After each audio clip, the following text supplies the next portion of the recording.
안녕하세요, 청취자님. 오늘 저희가 함께 살펴볼 자료는 포스트 모던 부족주의, 충돌과 화해 발췌문인데요. 이 포스트 모던 부족주의라는 개념, 좀 생소하게 들릴 수도 있는데 이게 뭔지 또 어떻게 생겨났는지 한번 깊이 파고들어 보려고 합니다. 네, 반갑습니다. 오늘 다룰 주제가 상당히 흥미롭죠? 네. 그래서 우리 사회나 개인의 정체성에는 어떤 영향을 미치는지 그런 것들을 좀 알아보는 게 목표고요. 자료에서 언급된 것처럼 그 용광로 모델부터 시작해서 다문화주의, 그리고 이 포스트 모던 부족주의까지 이어지는 흐름을 따라가 보면 좋을 것 같습니다. 맞아요. 우선 부족주의다는 말 자체부터 좀 짚고 넘어가야 할 것 같은데요. 자료를 보면 이게 어떤 특정 집단을 중심으로 좀 뭉치고 우리 편을 우선시하고 또 외부랑은 선을 긋는 그런 경향을 말하잖아요. 네, 그렇죠. 옛날 부족 사회처럼요. 네. 공동체 의식이나 문화, 전통, 공유 이런 걸 중요하게 여기는 건데 근데 중요한 건 이게 그냥 옛날 부족주의가 다시 나타난 게 아니라 포스트 모던 사상이랑 이렇게 결합된 좀 새로운 형태라는 점이에요. 아, 포스트 모던 사상과 결합된 거다. 네.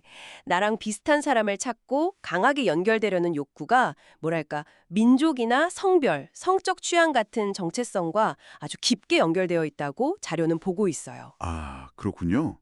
단순한 과거 회귀가 아니라는 말씀이시네요. 그럼 그 배경을 좀 더 자세히. 네, 그걸 이해하려면 이제 미국 역사를 좀 봐야 하는데요. 그 용광로, 멜팅pot 모델 얘기부터 시작해야 해요. 19세기, 20세기 초에 이민자들이 엄청 몰려왔잖아요. 그때는 이제 자기 고유 문화를 다 녹여서 하나의 미국인으로 동화되는 걸 이상적으로 봤던 거죠. 네. 여럿으로 이루어진 하나, 이 플로레버스 울눔. 그 표어 유명하죠? 맞아요. 근데 그 과정에서 사람들이 내 고유한 정체성은 다 어디 갔지?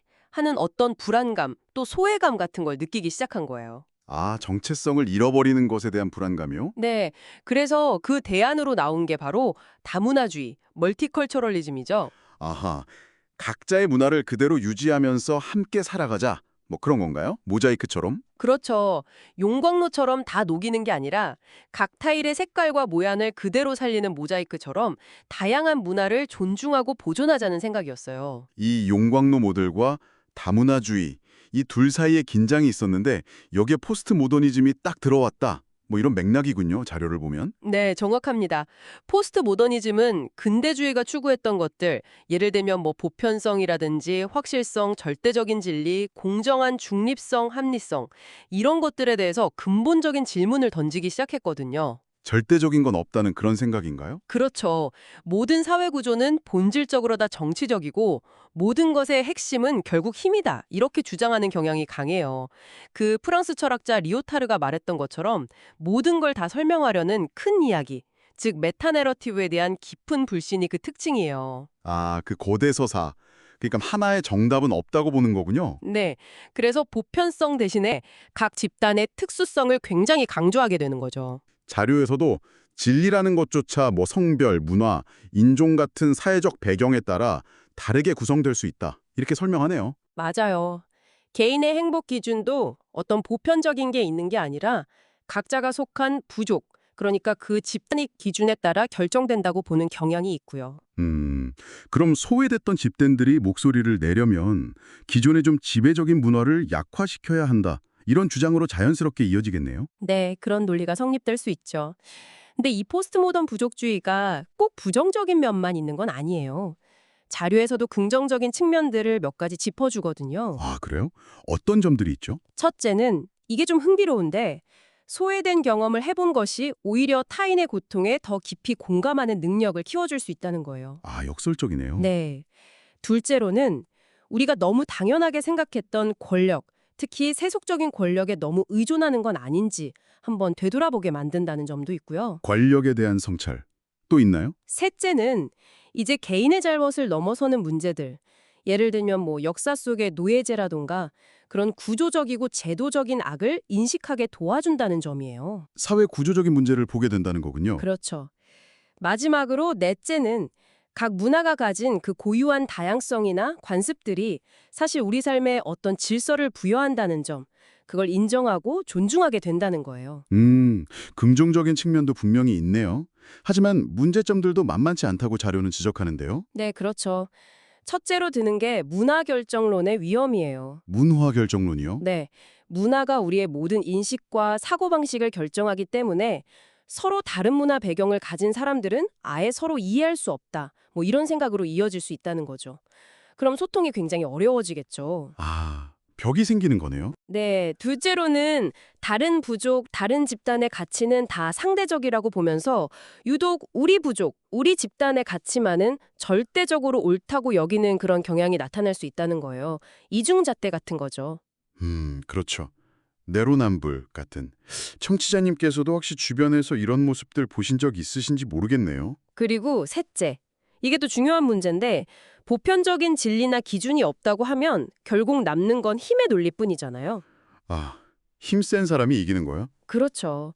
그렇게 되면 불균형을 바로잡으려는 시도조차도 그냥 또 다른 권력 투쟁으로 변질될 위험이 있다는 거예요. 정의를 위한 투쟁이 아니라 그냥 힘싸움이 되는 거죠.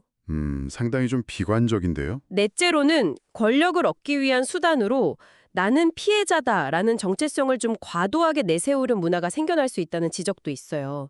이게 심해지면 오히려 스스로 억압을 극복하려는 동기를 약화시킬 수도 있고요. 아, 피해자 정체성을 이용하는 문제. 그리고 마지막으로 하나 더 있었던 것 같은데요? 네, 문화적 환원주의의 위험이죠. 그건 뭔가요?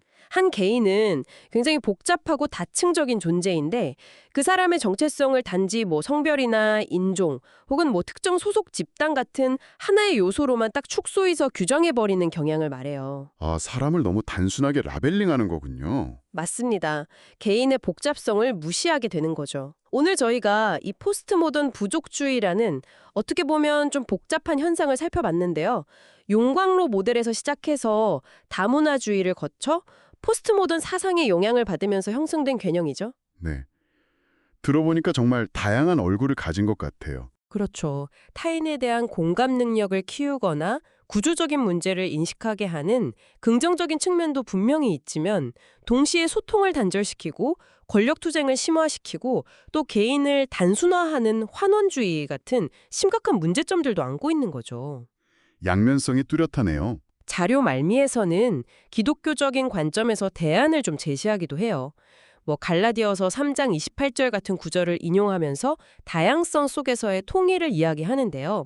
근데 이건 비단 종교적인 문제를 넘어서 우리 모두에게 좀 더 근본적인 질문을 던지는 것 같아요. 어떤 질문일까요?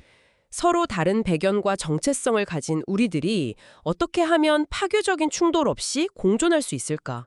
각자의 부족의 경계를 넘어서는 어떤 공통의 가치나 기반을 찾을 수 있을까? 아니면 결국은 뭐랄까 힘의 논리만이 남게 되는 걸까? 이런 질문들이죠. 네, 정말 중요한 질문이네요. 청취자님께서도 오늘 저희 이야기 들으시면서 한번 깊이 생각해 보시면 좋겠습니다.